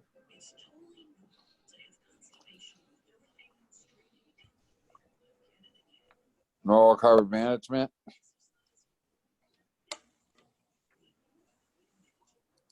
Anybody from Norwalk Harbor? Mr. Stedman. Well, first Yeah. of all, Steve, you did a very, very good job going through those questions. I mean, and some of the answers lead to more questions. You know, That's the problem. The thing that I guess some of the things we should point out is that Pete and John Romano co-signed a letter that went to Eversource today, asking Eversource for a status report on their project and inviting someone from Eversource to come to a meeting. Hopefully the commission meeting at the end of September, but a special meeting if they can't make that. So that's in the works. But the thing that it's a big job is there was a person from DEEP who was on listening to the DOT presentation today, and he's reviewing the permit application, and he's expecting us to provide comments to DEEP concerning the revisions that DOT has made to their permit application. So we've got a big job to do in the next month or so, and we still don't have all the information yet that we need to do that. But Jeff, so we're making progress, I guess. If I could chime in, I mean, we have our questions from the commission. I was wondering if we could again send a joint letter to Grzlinski to sort of motivate him a little bit more. Well, we're not. John, we told them after the last meeting, or you know what the takeaways were from the DOT Harbor Commission meeting, and he listened today. But our job is to provide comments and recommendations to him, based on what we know now about this project. And there were a number of other questions that came up after, you know, as a result of what Steve asked. Mm-hmm. That's So right. we have to start crafting a letter, and we expect that our comments will be considered by DEEP. Now, you know, there was a number of questions that came up after as a result of Steve's comments. We've got to think through those, and maybe we submit another statement of questions to DOT. Well, the one thing that got me when I asked DOT about Eversource, they got to be working with them to get the wires off, to do their communication and all that before they even start. They're saying. Peter, They're saying, they did an Adagio dance around that one. They totally danced around it. They know something. They know they're not changing. That's what it is. Well, they mentioned that they're not changing their previous plans. Right. So, I mean, we're at a stone wall with them when there's other ways they can do it. And they don't want to change. And I'm just dumbfounded that Eversource doesn't even make an attempt to like ignore us like we're nothing, and they're going to do whatever the hell they want. Well, I think we need to address this not only with the Eversource, but I think we also address this to the mayor and the Common Council, especially with the inconsistencies now with Eversource and what they, well, and how they've operated so far with their electricity, their repairs, et cetera, and what they plan to do in the future. We don't know what they're going to be like in the future. That's correct, John. I mean, one of the things we were worried about would be successors to Eversource being able to keep agreements that might be made. And we're currently deployed in a situation where both Senator Blumenthal and Governor Lamont, I believe, have called for the breakup of Eversource. Jeff, just a quick, maybe you could sort of expand upon the issue that happened in New Haven with regard to the Eversource wires and the surprise that they had with regard to the correcting any issue that they had. Well, that's Boston Harbor, John, the news article, but you know, and I don't know exactly that, but the issue there was that an electric cable was put under the navigation channel in Boston Harbor, and the requirement was that if the Corps ever deepened the channel, the utility would have to relocate the electric line. But of course, Eversource acquired that utility company subsequent to putting the cable through, and the cable wasn't put to the required depth, so there was a lawsuit involved. But that's to your point that the utility ownership can change. That's correct. And but there's all sorts of things that we have to sort out to do the proper diligence, because it's one thing to take down those high towers, which has to be done, but before they can take down the high towers, they've got to run the line. They've got to relocate the line and run it under the harbor, and then they would use that Water Street marine staging yard to do that. So they can't use that staging yard until Eversource relocates and drills the cable. So there's more to the schedule, and then to do the public's business, Eversource needs 3 approvals. They need an approval from the Siting Council, and they need approval from DEEP, and they need approval from the Corps of Engineers to do this. And so there's time involved in getting those approvals and perhaps dealing with public hearings, including a public hearing on the DOT's project. And it's so interesting. There's a lot of stuff to think through, John. But our job is to put our comments and recommendations together with respect to the harbor management plan and get them to DEEP. But it's interesting that DOT doesn't really care about those issues. It's facing Eversource. Well, it's like they want to stay neutral. Well, that was clearly evident with Mr. Brown's comments. Absolutely, you can't comment. Well, it's as we said from the beginning, and not to repeat ourselves, but this is a tremendously complicated project, and the DOT has a big responsibility and a difficult job to do. But that's not our job. Our job is to implement uphold the harbor management plan and the Shellfish Commission's job. So we're not trying to hold them up, but we're trying to doing our job. We have to protect resources. What? We're trying to protect our harbor. Yes. It's basically what we're doing, so it doesn't become everybody else's harbor.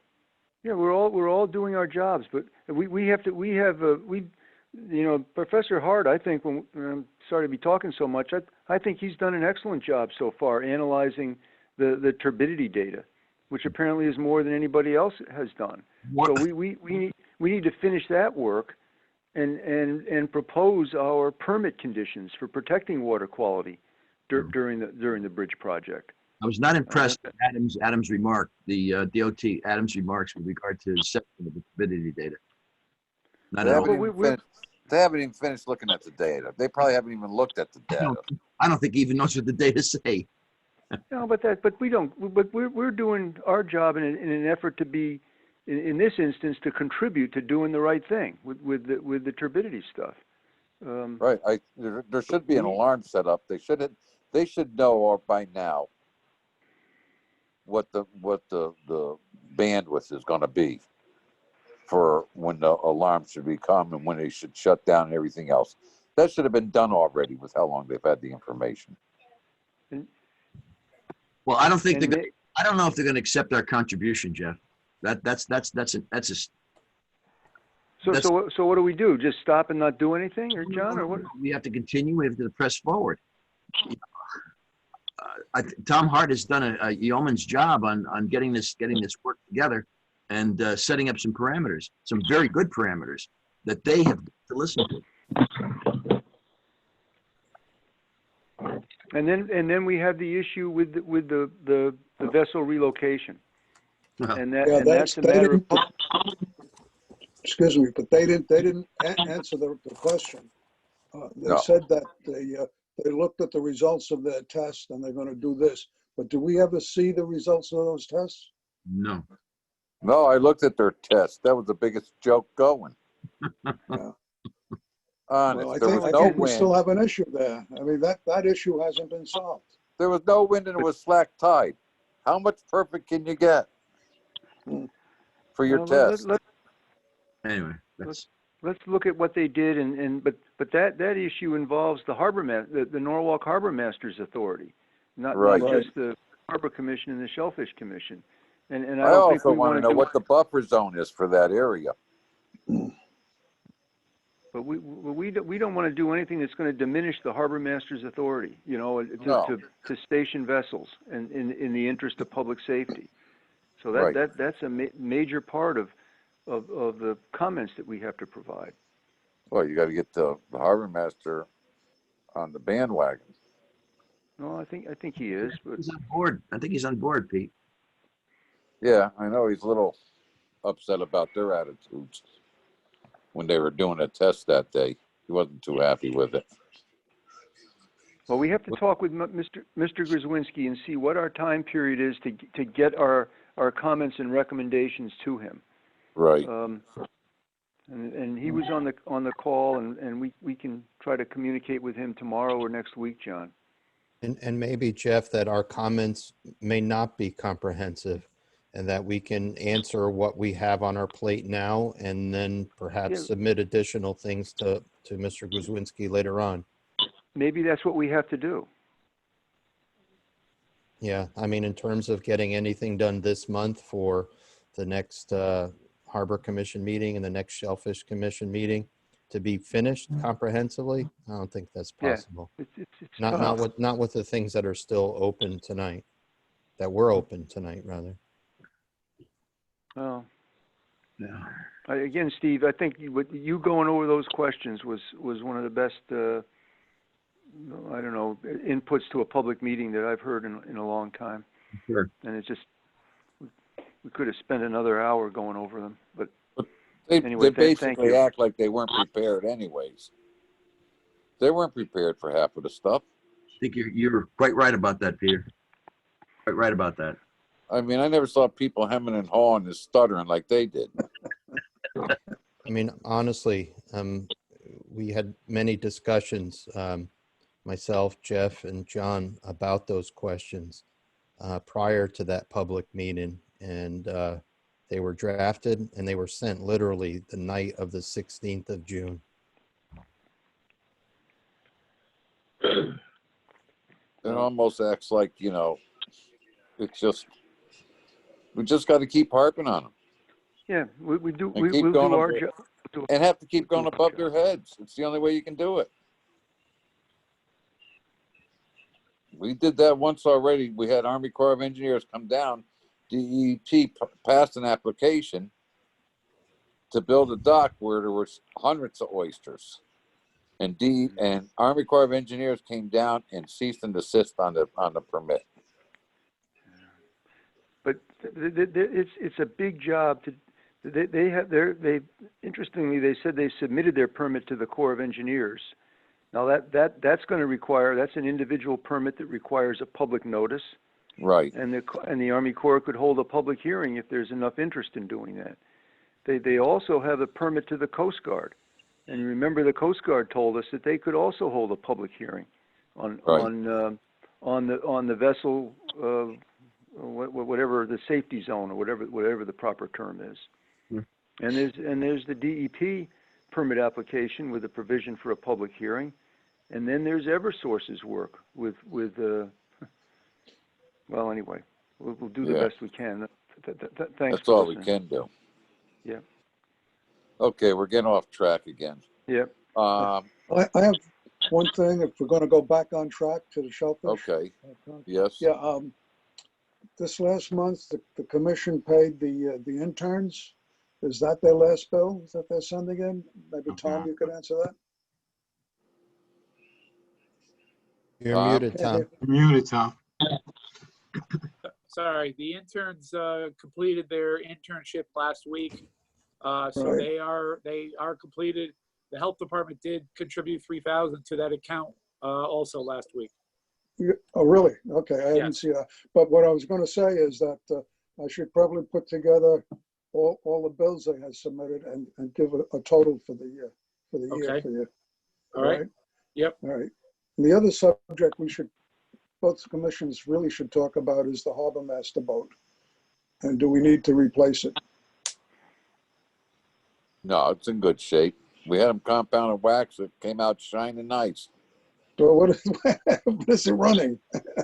It's running. No, we just got finished spending running. a lot on that motor.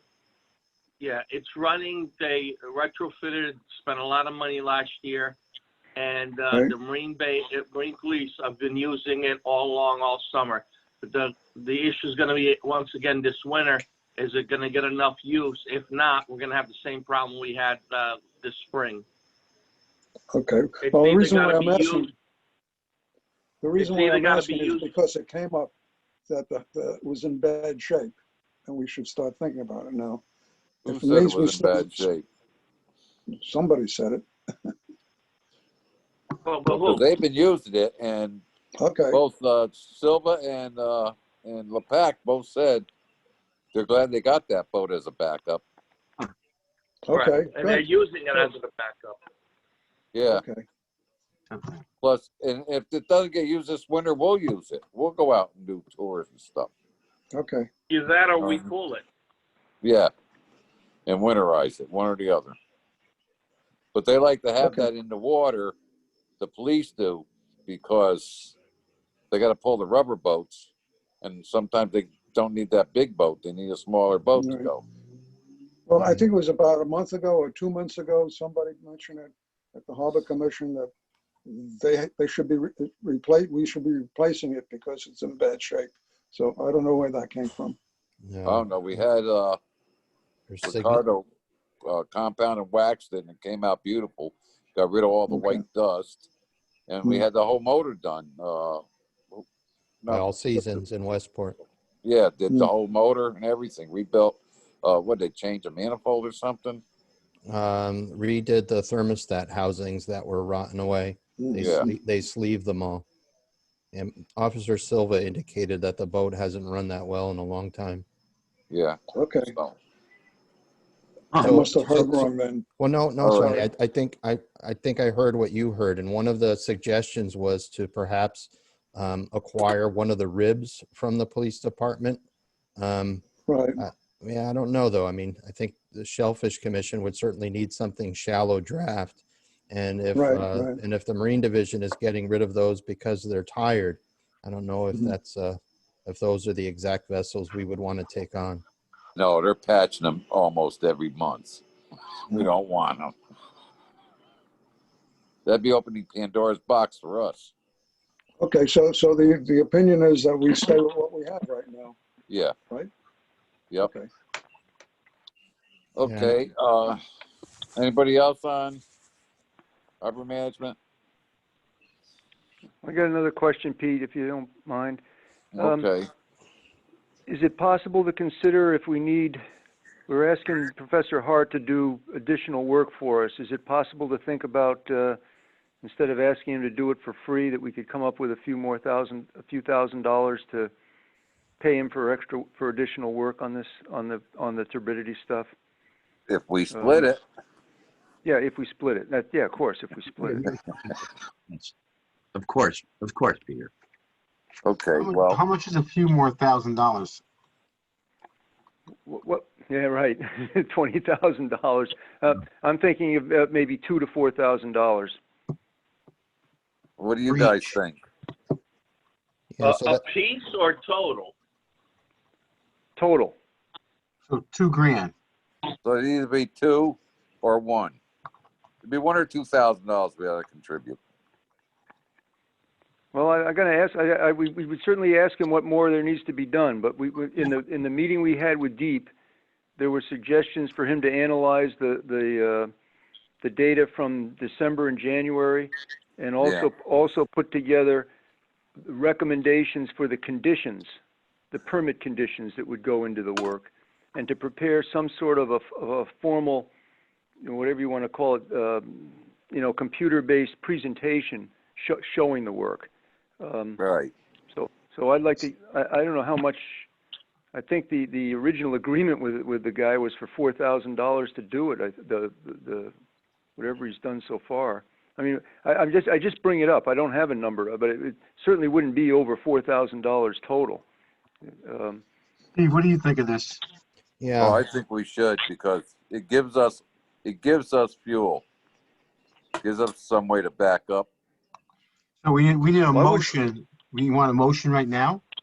No. I just brought it up for discussion. I don't know, whatever you guys want to do. I wasn't. How much time do we have? Because the Harbor Commission would have to vote on it. Well, yes, we haven't discussed that yet.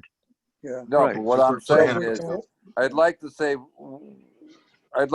take a vote on us to go no higher than, let's say 2,000. Yeah, so moved. So moved. Okay, so when we find out, we'll vote on how much it is then, as long as it's under 2,000. Tom, you write that down? You got that? Yes. Okay. So again, the scope of work would just be to do the dredging month data analysis and then the final presentation. And then Jeff, it would just lead into what we're saying in terms of a follow-up letter or follow-up consultation back to Deep, because there's no way we'll have that finished by the next meeting. No. But I'm thinking also that just as important is what we recommend to be permit conditions to protect water quality.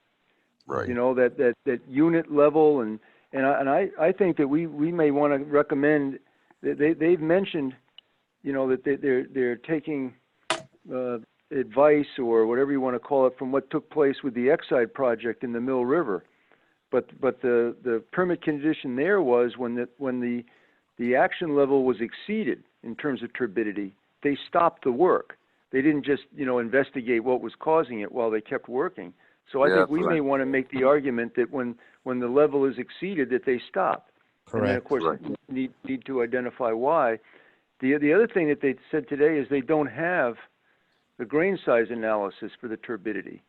Did we ask them about the chemical analysis, Steve? About the not asked. They must have that for the DEP permit, but that also affects if the sediment to be dredged is contaminated and there's turbidity, well then that's a problem. Well, when they first started this, they did the chemical analysis. Yes, they mentioned that during our meeting, Jeff. They mentioned that they have the chemical analysis. All right. Well, we should ask for that if they haven't sent it already. And Jeff, with respect to these work stoppages and inspections on exceedances, I mean, what was proposed tonight is that we would get basically a monthly incident report. I mean, I will certainly move that that's not acceptable. And I think there's a continuum between real time and like monthly, and we need to find some happy medium, but monthly is not going to cut it. It's an excellent call, Steve. Excellent. Yes. Right. And that's what the condition was for the Exide project. The turbidity was monitored. It was actually monitored by the consultant in Wisconsin or someplace. And when it was exceeded, they shut the job down to find out what was causing it, or until the turbidity decreased. So we're not looking for trouble. We're just looking to make reasonable and proper recommendations to DEEP. Anyway, it's. But we should bring that up at the commission meeting, which is the 23rd of September, and we can vote on it then. Yeah, well, yes, and have more of a I mean, specific. we should have enough time then after that. A specific statement of what would we be acquiring or paying for it? A more specific statement, yeah. Right. From Hart. Okay. Tom. Jeff, do you know his Thank you. billable? Do you know what his billable hours are? Do you know what his billable hours are on the project? So far, I think we paid him for what he for all the. But we'll find that out, John. Yeah, you're right. We need to know all that stuff. Yeah. But whatever his billable hours are, the amount we're paying him didn't cover that. But it was a fixed fee for doing certain things, doing that analysis. Now, interestingly, when he did his analysis, he took into consideration rainfall and tide and wind. Now, DOT said that they were looking at the bridge openings. That didn't make any sense to me. Which is interesting. For barges going by and stirring up the turbidity. Well, anyway, sorry to belabor the discussion. Or continue it.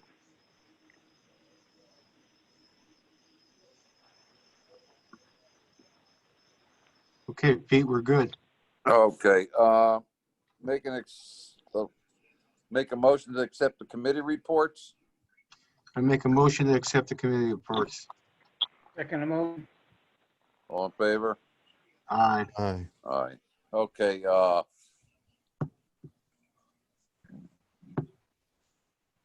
Steve, you're up next with permits and secretary's report.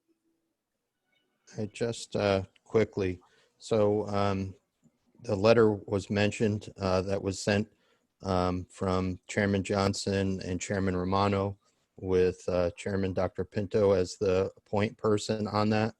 I'd like to just move to enter that into the record. I'll move to put that into the record. I second it. All in favor? Aye. Aye. Aye.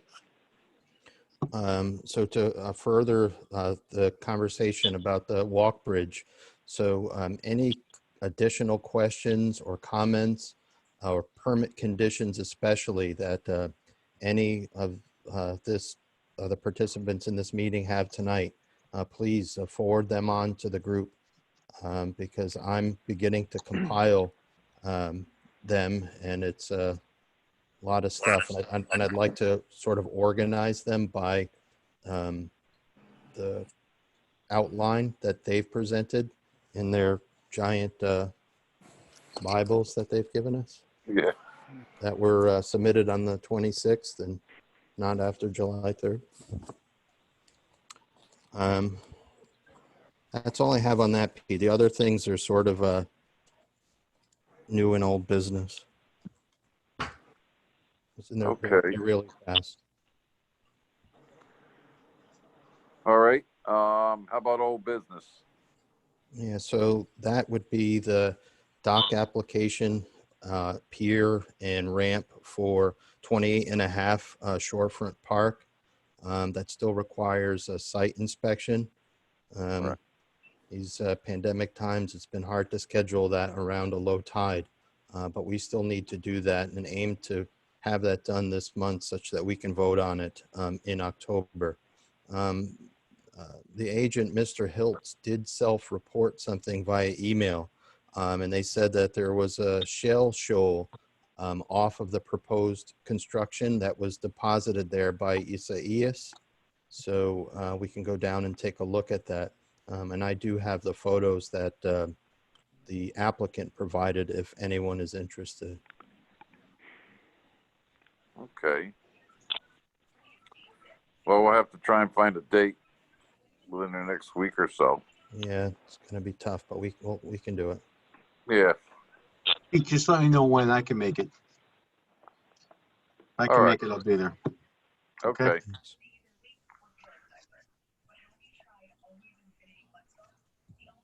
That it on old business? From me. Okay, how about new business? So obviously I'd like us all to think about comments, questions, permit conditions this month. But beyond this month, we ran out of our recreational shellfish maps. And as you may know, they're two-sided, the map on one side and rules, regulations, et cetera, on the opposite side. Yeah. I'd like to redraft that this year to take into account our new creel limit. And I'd also like to include a significant section in Spanish I agree. for our Latino fishermen. Yes, this way they don't have to say, I don't understand. I guess they've gotten a couple comments like that. But they've been busy down there. I've gone by the beach and it's been quite busy. So, someone want to make a motion to redo the maps? I'll make the motion. I'll second it. All in favor? Aye. Aye. Aye. So just think about things you might like to have on it. Take a look at the one that you have and just decide. It's not something we need to do right away. Yep. And, Tom, when I go and talk to I'm going to go talk to Norman and Kramer and a couple of them and see when we can get a meeting on what's their opinion on the prices. What Well, they, it's not so what much. they think is fair. Pete, I don't think it's so much the pricing as accounting, because if we ever get audited, how do we know what they're saying is reality? If we're going to go with a per bushel versus a set fee, someone's got to account Well, they still have to submit their count. I mean, we've been going through that for a while where they have to submit their count. They don't like to because they don't want people to know what they're bringing in, but we still like them to submit their account of seed that they're taking. We've had that before because they're supposed to, when they give us a check, they're supposed to give us a sheet with how many bushel they take. No, I understand. But if we do a flat fee, do they still have to give us the seat count? We're still going to require that Okay. because, I mean, if they're pulling seed out of some area so much and we decide, well, maybe we've got to close that area down for a while from them, you know. And Chairman Schnierlein, would you please comment on that? I know that you have some historical information as to why at one time some of these data were being collected.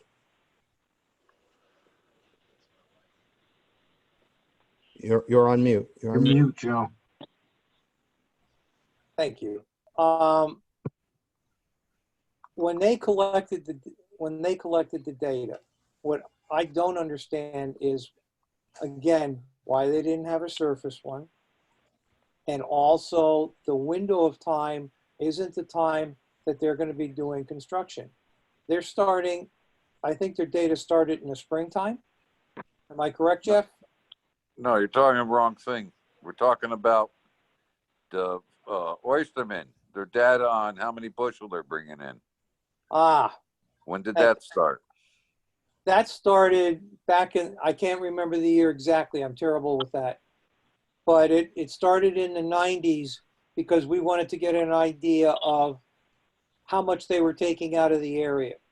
so that we had an idea of what the capacity was of city beds to hold a certain number of oysters, whether the population was up or down.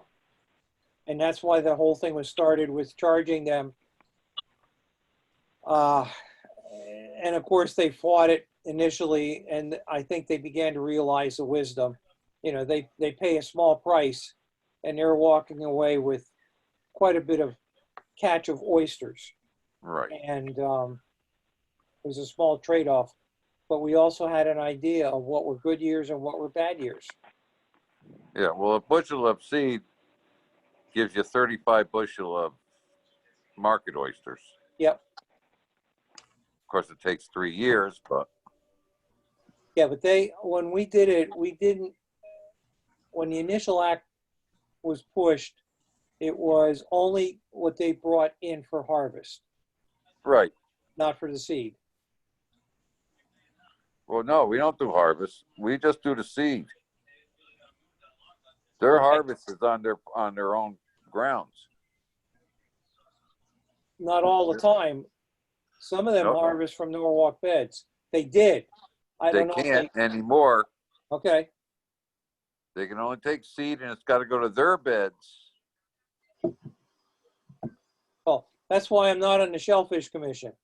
Yeah, no. All Yeah. they can't take and go from our beds to market. Once upon a time, they could be. Well, it's because most of ours are restricted relay. Now, yeah. Yeah. They probably weren't before. Just like right side of the pier is restricted relay. Left side of the pier, you can go and clam. There's a lot of clams there. Oh, I know. So, okay, so we passed that. Anything else? I just want to make one quick comment. Tom Closter, I want to retract my aye vote for the redoing the maps and revise that to abstain, just in the event that this commission authorizes my dad to do that printing. Gee, I wonder who is going to do it. Okay, so we still got to, we still voted. We're okay. Good man. All right. Any more new business? No. Okay. Well, next meeting's October 1st, is it? Yes. Okay. 7:15. Get I a guess computer, Pete. we might be able to meet after February, they're saying. We have to have our Christmas party. Pete, we have to have our Christmas party. You gotta do that. Come on now. Yeah, we can do that. Okay, all right. We can still. All right, I'm gonna go have dinner. Me too. Well, Bye, yeah, Joe. okay. Bye. All in Steve, favor you of? did a good job tonight. Thanks, Really Nick. nice. Thank you. Okay. Thank you. Behave yourself. Joey. Real good, Steve. Thank God. Someone make a motion to adjourn? Make a motion to adjourn. Second motion adjourned. All in favor? Aye. Okay. Well. Guys, see you later. Bye, Pete. Bye, guys. Yeah, Good job, Steve. thanks, Pete.